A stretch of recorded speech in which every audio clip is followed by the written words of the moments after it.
দর্শক, আপনারা যারা গাড়িতে চলাফেরা করেন, যে কোনো গাড়িতে চলাফেরা করার সময় দেখবেন বিভিন্ন প্রকার ছিনতাই করার জন্য বিভিন্ন প্রকার পার্টি ওঠে। মলম পার্টি, অজ্ঞান পার্টি, বিভিন্ন প্রকার পার্টি ওঠে আপনাদেরকে ছিনতাই করার জন্য, ওটা না? ঠিক সেরকমই নতুন আরেকটি পার্টি বর্তমান যুক্ত হয়েছে, সেটি হলো বমি পার্টি। বমি বমি পার্টি। এখন ভাবতেছেন যে এটা কি পার্টি?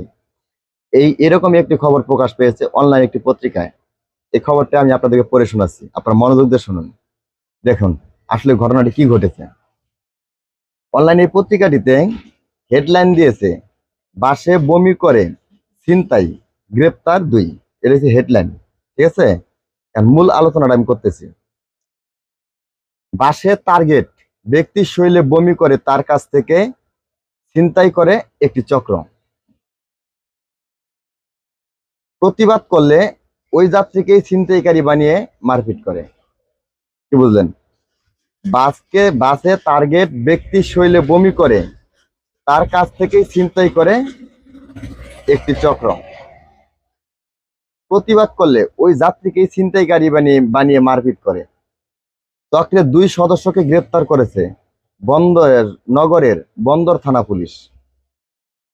ঢাকার কাফরুল থানা এলাকা থেকে মোহাম্মদ আনোয়ার হোসেন সোহাগ ও নোয়াখালী জেলার সুধারাম থানা এলাকা থেকে মোহাম্মদ শাহাবুদ্দিনকে গ্রেপ্তার করা হয়। চট্টগ্রাম মেট্রোপলিটন পুলিশের উপকমিশনার বন্দর শাকিলা সুলতানা জানান, গত 6 মে দুপুরে নগরের 10 নম্বর বাসে যাত্রী সাইফুল ইসলামের মাথায় বমি করে তার কাছ থেকে ব্যাগ কেটে 9 লাখ টাকা ছিনতাই করে নিয়ে যায়। বন্দর থানা পুলিশ বিশেষ অভিযানে বমি পার্টির সদস্য কামরুল থানা এলাকার থেকে মোহাম্মদ আনোয়ার হোসেন সোহাগ ও নোয়াখালী জেলার সুধারাম থানা এলাকা থেকে মোহাম্মদ শাহাবুদ্দিনকে গ্রেপ্তার করে। ছিনতাইকৃত 15,200 টাকা উদ্ধার করা হয়েছে। এ ঘটনায় জড়িত অন্যান্য পলাতক আসামিকে গ্রেপ্তার ও টাকা উদ্ধারের প্রচেষ্টা অব্যাহত আছে।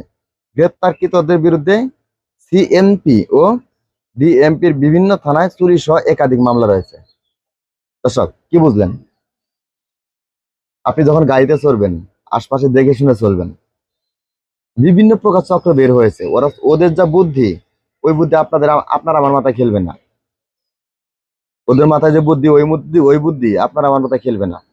ওরা বিভিন্ন প্রকার বাহানা করে। কেউ বমি করবে, কেউ কোনো কিছু সঙ্গাবে, কেউ কিছু খাওয়াবে, বিভিন্ন প্রকার ভাব নেবে। তাই ওদের থেকে আপনারা সাবধানে থাকবেন। এরকমই খবরটি আপনাদেরকে আমি পড়ে শোনালাম।